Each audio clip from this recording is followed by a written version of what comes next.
Est-ce que le Dieu de l'Ancien Testament est raciste?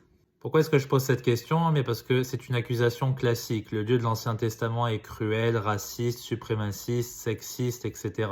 Un peu un genre de Jean-Marie Le Pen de l'Ancien Testament qui vit dans les cieux.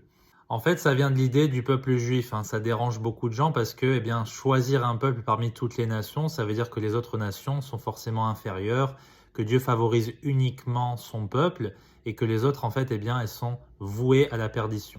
C'est pas du tout la bonne perspective puisque Dieu, en fait, il s'est choisi un tout petit peuple de rien du tout, parmi les nations, et il l'a exalté au-dessus des autres pour une raison particulière. Il voulait que ce peuple, en recevant la loi de Dieu, et en ayant une alliance avec lui, puisse être une lumière parmi les nations, afin que les nations puissent se convertir après et devenir juives, parce que le salut vient des juifs.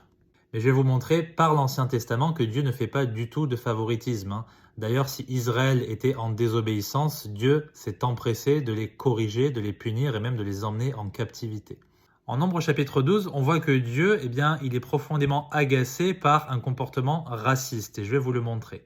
Au verset 1, « Or Marie et Aaron, c'est la sœur et le frère de Moïse, parlèrent contre Moïse au sujet de la femme éthiopienne qu'il avait prise, car il avait pris une femme éthiopienne. » Verset 4, « Et l'Éternel dit soudain à Moïse, à Aaron et à Marie, sortez vous trois vers le tabernacle d'assignation, et ils y allèrent tous les trois. » C'est un peu comme si un papa disait à ses trois enfants qui se disputent, « Allez dans mon bureau. » Suite à ça, en fait, Dieu, il va sévèrement corriger Marie et Aaron.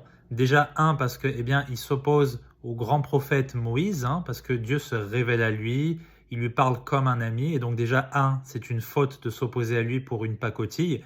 Et deuxièmement, Dieu est extrêmement en colère, surtout, parce qu'il y a du racisme ici. Dieu, il défend l'honneur de cette femme éthiopienne. Et c'est certainement Marie ou Myriam qui est la cause du problème, puisqu'elle va être frappée de lèpre pendant 7 jours, pour s'être opposée à Moïse, et 2, pour avoir été raciste. Et non seulement elle est frappée de lèpre, mais en plus elle doit être chassée hors du camp, parce que tous les lépreux étaient mis hors du camp. Donc c'est honteux pour elle, parce qu'elle est la sœur du grand prophète Moïse. Un autre exemple, c'est Ruth. Ruth était une femme de Moab. Et qu'est-ce que nous dit la Bible sur les gens de Moab? L'Ammonite et le Moabite n'entreront point dans l'assemblée de l'Éternel, même leur 10e génération n'entrera point. Pourquoi ça? Parce qu'en fait, ils se sont fortement opposés au peuple de Dieu, ils l'ont maltraité, et ensuite, ils ont même forcé Balaam à maudire Israël. Vous vous rappelez de ça? Et ça n'a pas empêché Dieu de faire entrer Ruth dans la généalogie de Jésus-Christ par sa grâce, parce que c'était une femme vertueuse.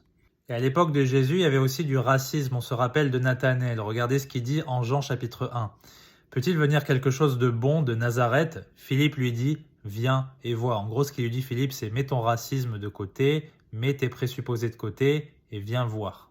Regardez ce que dit Jésus en Luc chapitre 4. « Je vous dis en vérité qu'il y avait plusieurs veuves en Israël au jour d'Élie, lorsque le ciel fut fermé 3 ans et 6 mois, de sorte qu'il y eut une grande famine par tout le pays. Écoutez bien. Néanmoins, Élie ne fut envoyé chez aucune d'elles, si ce n'est chez une femme veuve de Sarepta, une ville de Sidon, donc une femme qui n'est pas du peuple juif. Il y avait aussi plusieurs lépreux en Israël au temps d'Élisée le prophète, toutefois aucun d'eux ne fut nettoyé, si ce n'est Naaman le Syrien. » En Matthieu chapitre 8, regardez ce que dit Jésus en parlant d'un centenier romain. Et il dit à ceux qui le suivaient, « Je vous dis en vérité, je n'ai point trouvé une si grande foi, non, pas même en Israël. Aussi, je vous dis que plusieurs viendront d'Orient et d'Occident et s'assieront dans le royaume du ciel avec Abraham, Isaac et Jacob. » Dieu a fait toutes les nations du même sang. Il n'y a pas de juifs, de grecs en Jésus-Christ. On a tous la même valeur. Que Dieu vous bénisse.